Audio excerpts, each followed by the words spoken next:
Countdown to Eternity starts now. Well, hello, my dear brothers and sisters. I want to welcome you to a remarkably special version of Countdown to Eternity. This is going to be an absolutely power-packed show. I have to just tell you this. What you are going to hear over the next 25 to 30 minutes or so is radically life-changing. It's going to be great stuff. And I know this because I am with Dr. Jay Smith. In my opinion, I believe he is one of the smartest guys that is in the field that we are going to discuss. I am super excited about this conversation. I think it's going to be incredible. So without further ado, Dr. Jay Smith, can you tell everybody a little bit about yourself? And then we're going to get into the subject. And brother, I'm telling you, I'm going to just cut you loose. This is going to be a great show. Well, James, it's kind of easy to say that I'm one of the smartest and probably one of the dumbest as well, because there's so few people in this field. So either way, I am whatever you want to make me. This field, what we're talking about, is looking at Islam, but looking at the origins of Islam historically. This is something that is rare. Very few people have done this. Very few people have dared to do this. And it's becoming much more popular in the last 4 years because there's so much new research going on. But the people who are doing the research are not the greatest communicators. They tend to be scholars with an enormous amount of capacity, linguists who know 10 to 20 languages, but are not great in front of the camera and don't want to be in front of the camera. So that's our job. That's my job, is to take what they're writing, to take up what they're researching, to use what they're finding and to bring it down to layman's terminology. And your job is to get us onto these platforms where you have huge audiences, where you get as excited as I've ever seen anybody get excited because of your background, where you've come from, and also what you know about Islam. Yeah, and this is really interesting. You very much resonate with me. The very, very first time I ever saw you speak, it was at Jack Hibbs Church, and it was one of the earlier ones. It was at one of the earlier conferences, and I'm just going to say this. You resonated with me heavily because there's one regret that I have from my childhood when I was born and raised here in the United States of America, but both my mom and my dad were both born and raised in Egypt. I had two grandfathers that both loved the Lord and were both pastors in Egypt. One was a Baptist minister for 35 years. The other one was a Presbyterian minister for 65 years. Very, very heavily evangelical pastors that loved God. And I never got to meet my mother's father, who was a pastor, who in essence died in his sleep while actually ministering to people. And then my other grandfather, I did get to meet him. And as a kid, I went on these walks with him. He spoke the Queen's English, perfect English, and he also spoke, very articulate, beautiful Arabic, a very classic type of Arabic, which is actually where I learned a lot of my understanding of the Arabic language was from my mom and my dad, and actually my grandfather and my grandmother, who never spoke a word of English. But the reason why I say this was my grandfather, I think, had a feeling in his heart that one day I would be a pastor. And he always told me all kinds of different things about the ministry that he had in Egypt and a lot of the things that he did. And him and my grandmother told me a lot about the Islamic culture in Egypt of those days. And my grandfather had told me something years and years and years ago that I did not remember until I heard you say something. And I have to tell you something. You're the only one that I've heard say something like this. And the only time I've ever heard anything like this was from my grandfather. And my grandfather told me, James, the devil is the father of lies. Now, we hear that all the time. I mean, this is something that we've always heard. I think maybe the very, very first time I ever heard the phrase from the Koran, that phrase about Allah being the chief of deceivers, that may have been from my grandfather. But what was interesting when he emphasized this is he said, James, Islam is not even based on a cast of characters that are even real. The first time that I ever knew that the name Muhammad actually had a very Christian kind of a root, it meant blessed. Well, we know in Arabic, it has a different implication than what people assume in Islam. It has more of an implication towards a Christian root. I forgot my grandfather even told me that until I watched you speak for the first time. And I went, oh my goodness, You look nothing like my grandfather. No, but you reminded me of something, and I was glued to the lecture that you did, and I could not peel myself away from it. I must have listened to it 5 times, that very first one. So I want to talk to you about that because we've got this great conference coming up. And I'm very, very excited about it. It's the Hour Strong Tower Conference you're going to be speaking at. I have the incredible honor of you speaking at my church. You're going to be speaking on the 15th during the week of that conference. I'm super excited about that. I think it's going to be incredible. But I this is going to be a big issue that's going to get tackled. Who is the real Muhammad? Learning about him. What you have to say about this is pretty remarkable, and it's very, very hard to walk away from it factually. So I just gave a very long intro to just basically cut you loose for the next 25 minutes. So can you kind of talk to us about this? Listen, James, you set it up perfectly. Let me just tell you why. You've asked the question that we need to answer. And this is the question. Your grandfather said, these characters that are in Islam, they don't really have any historical antecedents. There is nothing there historically to support them. Now, he must have known something that you didn't know, but that we now know. And to understand that, let's go ahead and look at the name Muhammad himself, because that's who we're looking for. We're looking for Muhammad. But by definition, that word, that name, requires, if you were to write out that name, it requires 4 consonants and 3 vowels. Mm-hmm. In Arabic, mim, ha, mim, dal are the 4 consonants, and the 3 vowels are dama, fata, and fata. Right? That's right. So you need to have 3 vowels, but there were no vowels in Arabic in the 7th century. You know that. I know that. Anybody that's done history and done any work on textual criticism of the Quran, looking at all the earliest manuscripts, they are only consonantal texts. And there's only 16 letters, not the 28 that we have today, because there were no dots that early. It's changed. That's right. Yep. But these 4 letters did exist. Mim, ha, mim, dal, or MHMD in English. Yep. So if there are no vowels, why are we pronouncing it that way? Take away those 3 vowels. Just take them away. And what are you left with? The 4 consonants.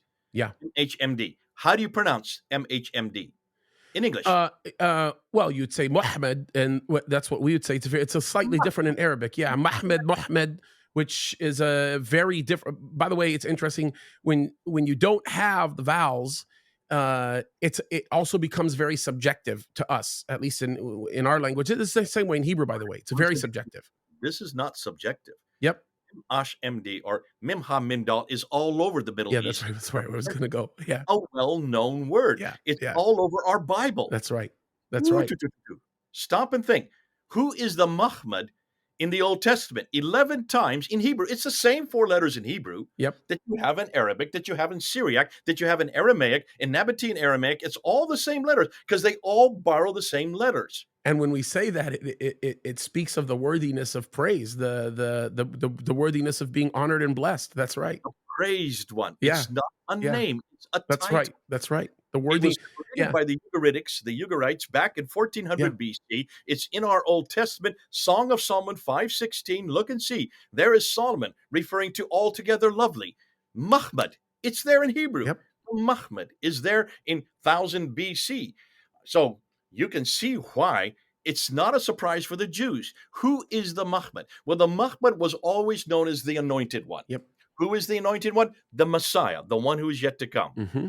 Saint Ambrose in the 4th century, we're talking about 300 years before, if Islam ever existed, it did, but 300 years before that, in the 4th century, Saint Ambrose, knowing and seeing what the Jews were claiming as the Anointed One, the Messiah, said, yes, we're waiting for the Messiah too.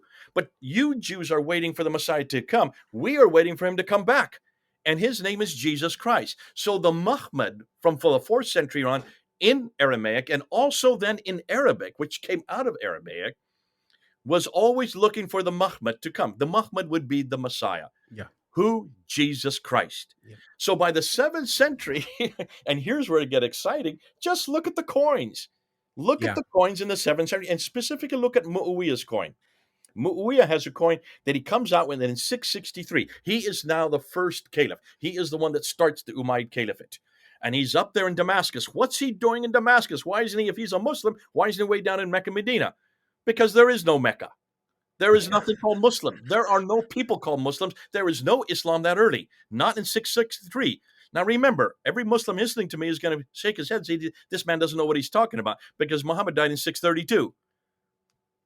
You need to find him for me. We can't find any reference to him. I can't see anywhere that his name is.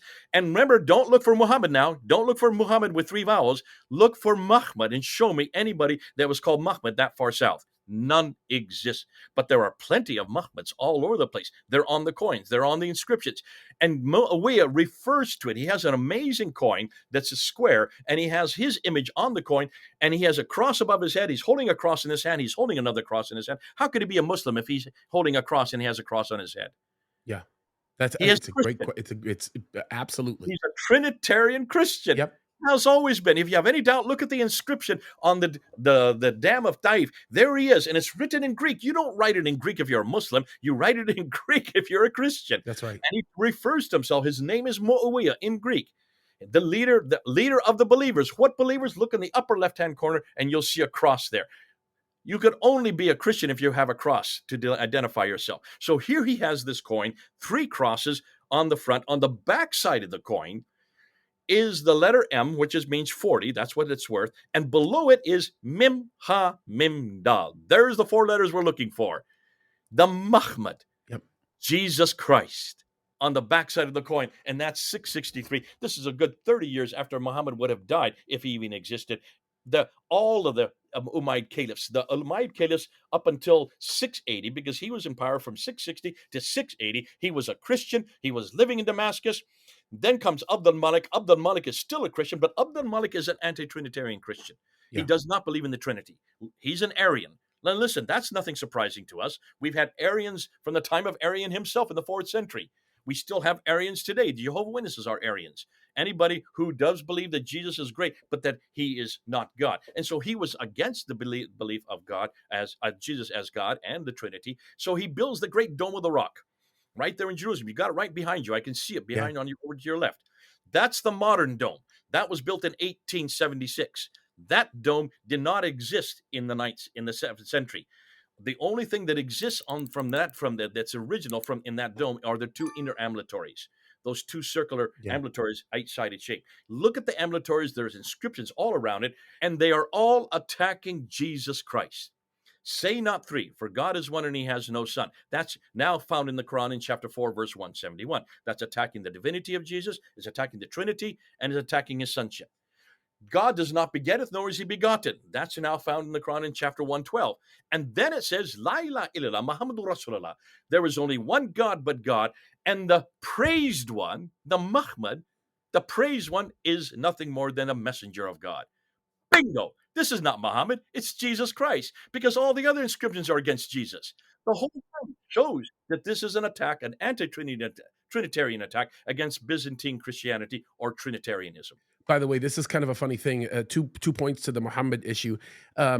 Sometimes, if you're in the Middle East, you'll hear the people in the morning. They'll say something like the very first prayer in the morning. They'll say something like "Salatu khayran min an-nawm, Allahu Akbar wa Muhammad Rasulullah." Is one of their common things. But like you said, you just quoted one of the other prayers, Ya ilaha illallah Muhammad Rasulullah. You know, it's funny because when they pray, when they sing that prayer, when they say Ya ilaha illallah Muhammad Rasulullah, the way they say Muhammad, they pronounce it the way absent of the vowel still sometimes, which is very interesting how they say that. The praised one is the prophet of Allah, or the uplifted one is the prophet of Allah, and that's actually understood by anybody that has any semblance of education. By the way, there's still a lot of very common Islamic names that still are a takeoff of that semblance, of that structure, that construct. For example, a common name that the world knows right now, Mahmoud Abbas. Mahmoud is the same. It comes from the same structure. So your point is very well taken, and I want to throw this out your way because this is such great insight. If this is the case, then doesn't that just solidify what Islam has always appeared to be? Because to me, it's interesting when people seek to defend Islam, the ideals behind the defense of Islam is really more on the offensive.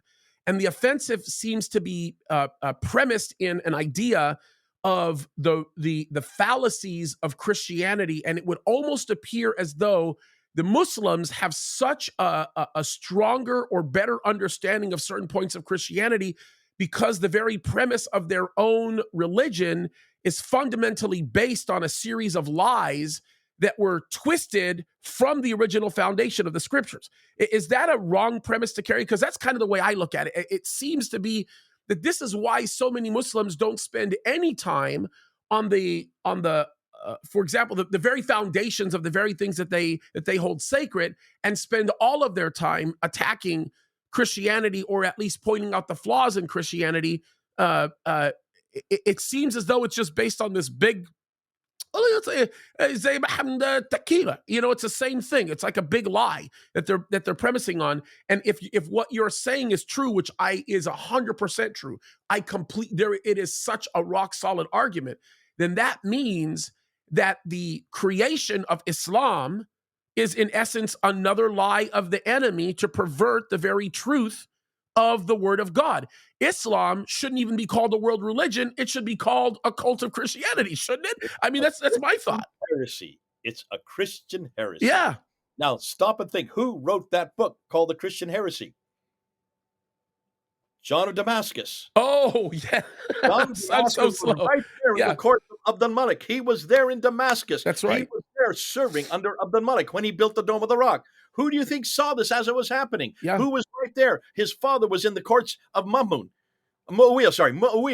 So Muawiyah and Abdul Malik, the two great Umayyad caliphs, who one was a Trinitarian Christian and the other was an anti-Trinitarian Christian, down in Damascus, his family was right there following it. That's why in 730, when he finally retired, he wrote the Ishmaelite heresy, the heresy of the Ishmaelites. Who were the Ishmaelites? They were the Arabs who controlled the Umayyads. The Umayyads were Ishmaelites. They were not Christians from the context that came from the line of Isaac. They were not Jews that came from the line of Isaac. They came from the line of Ishmael. They did not have a prophet. They did not have a revelation. The Jews and the Christian, they're cousins because they trace their lineage back to Abraham. Both had revelation and they both had a prophetic line.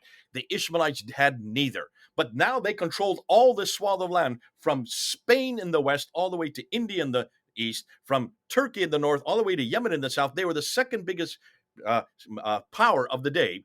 Their only other superpower that they were in contention with were Byzantine Christianity, who were Trinitarians. Now, can you then see why these Trinitarians were waiting for the Muhammad to reappear, the praised one, the altogether lovely? They were waiting for him to reappear the second time. The Jews were waiting for him to appear the first time. So here comes these anti-Trinitarians, started by Abdul Malik. That's why Abdul Malik is absolutely important. That's why the Dome of the Rock is absolutely important, that you've got behind you there. And you need to look at the inscriptions. There are no dots in those inscriptions, and there are no vowels. They have yet to be created. They were not in existence in 691 when that dome was built. That's why it's Muhammad, not Muhammad, that's there in the Shahada, because that's the first place we see the Shahada in one complete form on that dome. It's also introduced on coins by Abdul Malik. I've got one of them right here in my drawer. I bought it. It cost me $1,300 to buy. That's why the Shahada was introduced in 691 as an attack against the divinity of Jesus, the Trinity, and his sonship. No wonder John Damascus had to write the heresy of the Ishmaelites. And look and see what he's attacking. He's attacking this view that everything that this new faith, this new cult, it's a cult, this new heresy, it's all against Jesus Christ, his divinity, the Trinity, and his sonship. That's why Islam then was birthed out of that. It was not called Islam that early. There's no reference to Islam that early or Muslims that early. But they then became that during the Abbasid period. That's why they were saying, oh, those of you who are our cousins, who are from Abraham, you have a prophetic line. We don't. You're waiting for the Muhammad. We have the Muhammad. And that's why they add those three vowels, the Dhamma, the Fatha, and the Fatha. So now it's Muhammad in contradistinction to Muhammad. Now theirs is Muhammad, but it's the same roots. Yep. He's no longer the anointed one. He now is a prophet himself. Once you have named him as your prophet, that is come to eradicate the Jahiliyyah, the ignorance of the earlier period. Remember, look at the word Jahiliyyah. See, in Arabic, that word never meant a people. It meant your own heart, your own the Jahiliyyah of your heart. It was for every believer had a period of jahiliyyah, a period of ignorance. They have reformed that to make a people that were called jahiliyyah because that's the traditions. So once you have the prophet, a prophet has to have a book. Once there, where do you go to find a book that quickly? You've got to start borrowing left, right, left, and center. That's why this book is full of stories after stories that are Jewish fables, that are apocryphal writings, stories after stories that are lectionaries and homilies, and yes, hymns to Jesus Christ. But they took out his name and replaced it with Nabi and Rasul instead. Can you then understand why they are now coming with what the Jews and Christians are waiting for? They're saying, we've got him. The Muhammad is Muhammad. And that's why the backstory had to be created. It took them 70 years to create that backstory. And that's why Ibn Hisham finally wrote it down in 833. But when they got the backstory for his biography, then they had to give his sayings. And that's why the sayings do not take another 40 years before they first get written down. But I'm even going to shut all that down right now. There is no biography from Ibn Hisham in the 9th century. There is no hadith from Sahih Muslim, Ibn Dawud, or Tirmidhi, or even Sahih Bukhari. They do not exist. This is yet to go up on YouTube. You're one of the first to hear about it. We now know where those documents come from, and they do not come from the 9th century. But that's for another time. You're killing me. You're killing me on this. Okay, let me do this because I know you probably want to save it for a different time when you talk about this. I knew you were working on this for quite some time, and this has been one of the big questions. This is the question that pretty much that interview that Mohamed Hijab had with what's his name? The big scholar he ran away from. Yeah, that's right. I have a theory about something. You tell me if you think there's any validity to this. And I've really never talked to anybody about this. It's just been going through my mind. I've been keeping my ear very close to some of the pop culture sentiments that exist right now within the kingdom of Saudi Arabia. MBS is a very interesting person. When I think of Mohammed bin Shalomeen and his way of thinking, he's very loved on many levels, and in some levels, he's a little not liked. Right now, Jordan does not like Muhammad for several reasons. But one of the things that's really interesting is he is beginning to talk about the responsibility of the Temple Mount. And the big word being used right now is waqf. They're talking about this a lot, right? The thing that's interesting is in pop culture, the royal family in Saudi Arabia is allowing many of the popular bloggers and many of the people who have a big pull in Saudi Arabia to start sharing sentiments like Al-Aqsa, Al-Haram al-Sharif. They don't matter. It has no significance to Islam. There's a growing movement now that's beginning to put as much focus as possible back to Mecca, back to Saudi Arabia. And my theory behind it is they're beginning to recognize that with the change of information technology, with how fast people are gaining information, there's a growing population of people that are exposing things for what they are. And the more focus that they continue to put on the Temple Mount, specifically Muhammad al-Sharif, and they spend time looking at the in essence, the square or the rectangular formation that's on the Temple Mount, they're going to start discrediting the existence of Mecca in the time of where they say Islam early formed. And I think there's people in Saudi Arabia that are beginning to see that. I think the royal family in Saudi Arabia aren't even the radical Muslims that a lot of leaders are. I think they're just trying to preserve the money and the wealth that exists within the city by keeping up this picture. What do you think about this? This is my theory. James, we're going on to a whole different subject. I know. Are you ready? Yeah. Instead of calling Mohammed bin Salman, let's call it MBS. That's his for short. Stop and think. MBS is now sitting on a huge wealth of oil money. But what's going to happen in the future when the entire West, in the United States and all of Europe, stop using oil? Yeah. What's going to happen in Saudi Arabia? Done. So what does MBS know? He knows something that you and I know as well.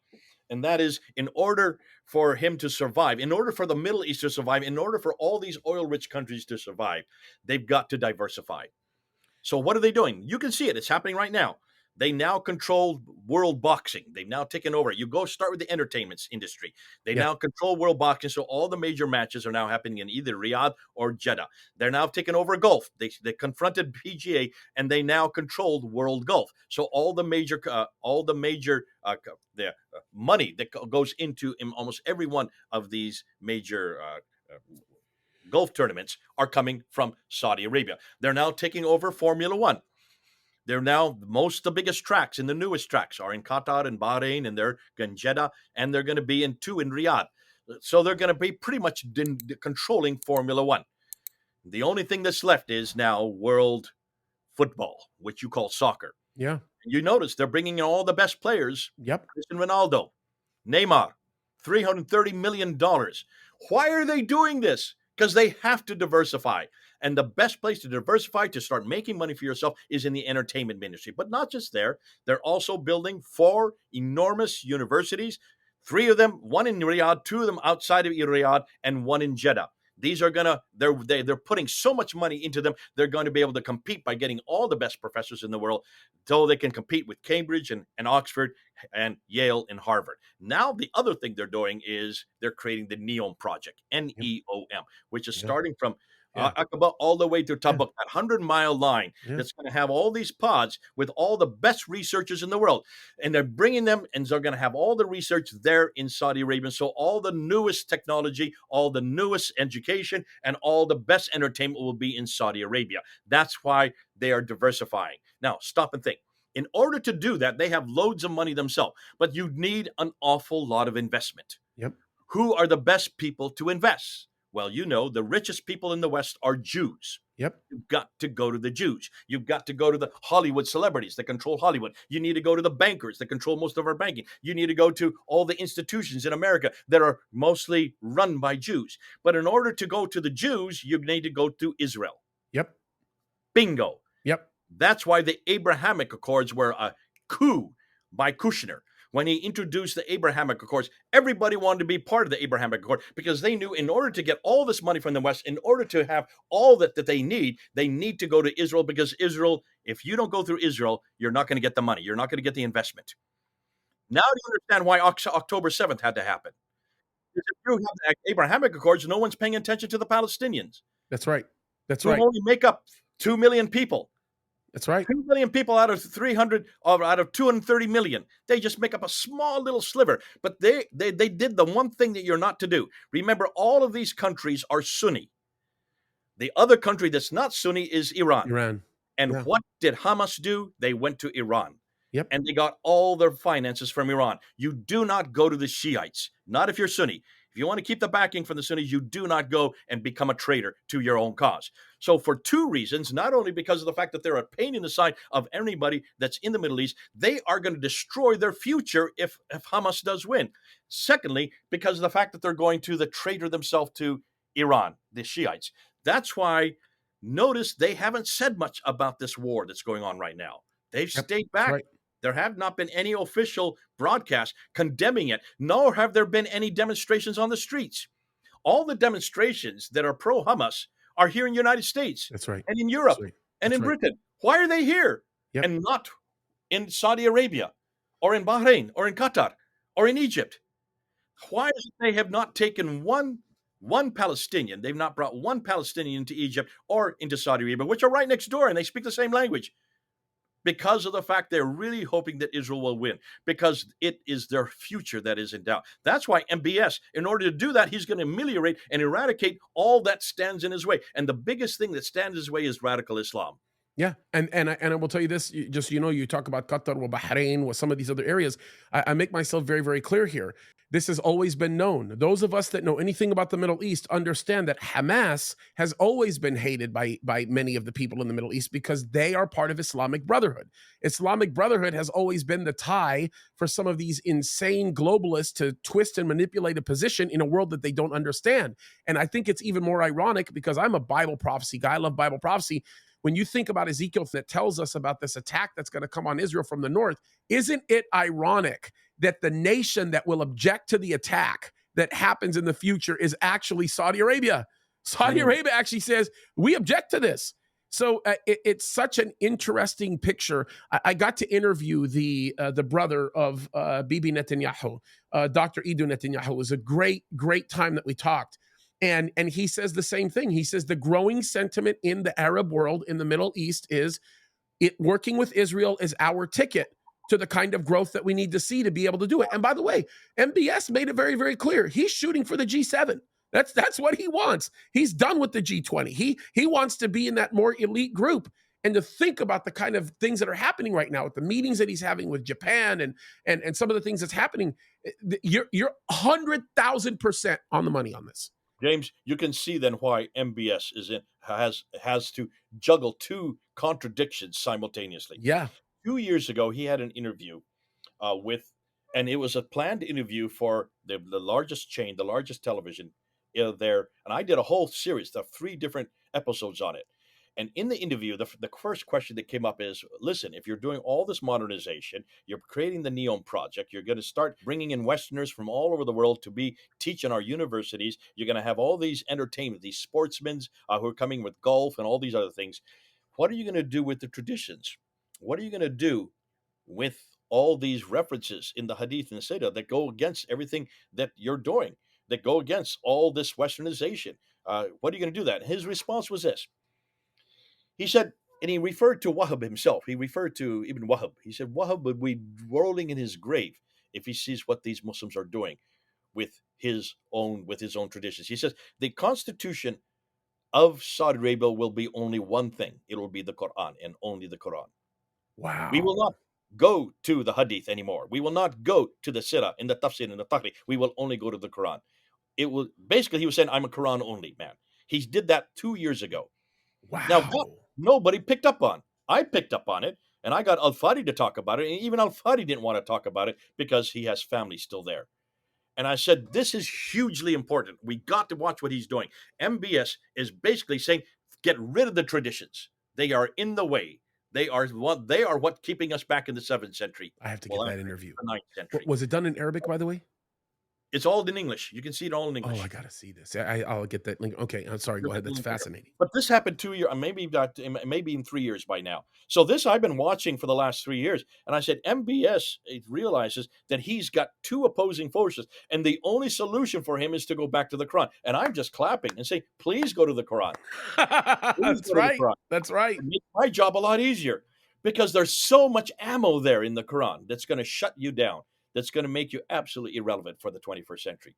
So please, thank God, you just made our job easier. So that's something that, we need to all be aware of, and we need to be aware of how then to confront them and also where we need to aim our attacks. Okay, so listen, I hate to say this, but we are completely out of time. Any closing thoughts on all this? Because man, it was a fast fire session here. Any closing thoughts or any way you'd like to kind of close us off? I think you know so much more than much of your audience, and I'm afraid that some of what we didn't went over their heads today. Yep, that's understandable because you're so quick. You're much more aware of what we're talking about, and that's why you get so excited because you are very much a part of the Middle East. You've been there. You've grown up. Although you've grown up here, it's part of your DNA. So you know so much more than what many people who are listening. And I'm a little fearful that a lot of people are saying, "What are they talking about? Where are they going with this? How do we know this is true?" Come to the conference. Yeah.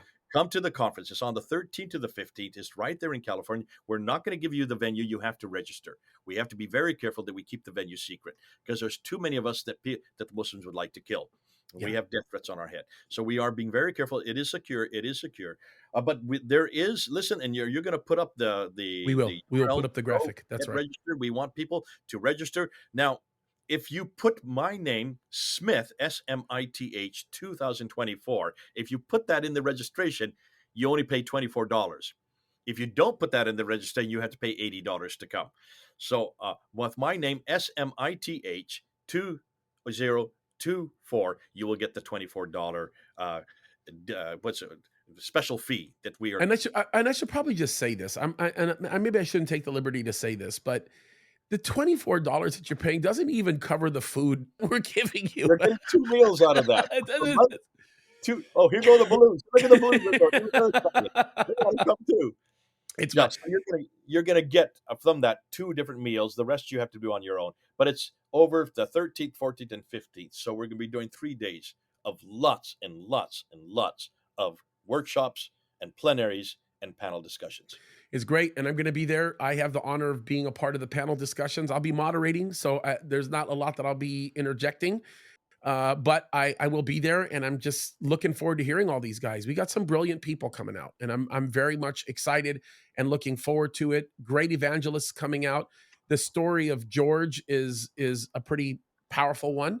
It's an interesting one. I shared that with you guys last week. But we've got all that going on. Reverend Anthony Rogers is going to be there. I'm going to be there. Dr. Dan Brubaker, who just wrote that book that just shut down the preservation of the Quran, is going to be there. Dr. Edward Dalcour, who is he's a real scholar on the biblical text. Dr. Tony Costa from Canada, one of the ones who has debated Shabir Ali 11 times. Reverend Samuel Green is going to be there. And then there's a special guest that's coming all the way from Italy, a good friend of mine. We're not going to give you his name until you see him. But if you want to see Mr. Passion, he is the most passionate man I've ever known. And he is the one that got me started at Speaker's Corner way back in 1992. Yeah, it's exciting.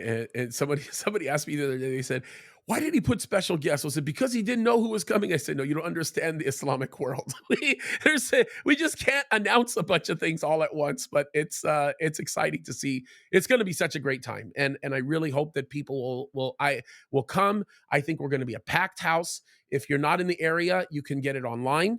And I mean, if you use the code, the online fee is like $3, something like that. It's ridiculous. But doesn't even really cover the cost, but there's lots of people who the Lord is using and will provide for the needs, and it's just going to be a great time. So with that, guys, I sure hope that you enjoyed watching this and listening to it as much as we've enjoyed making it. We love you guys so much.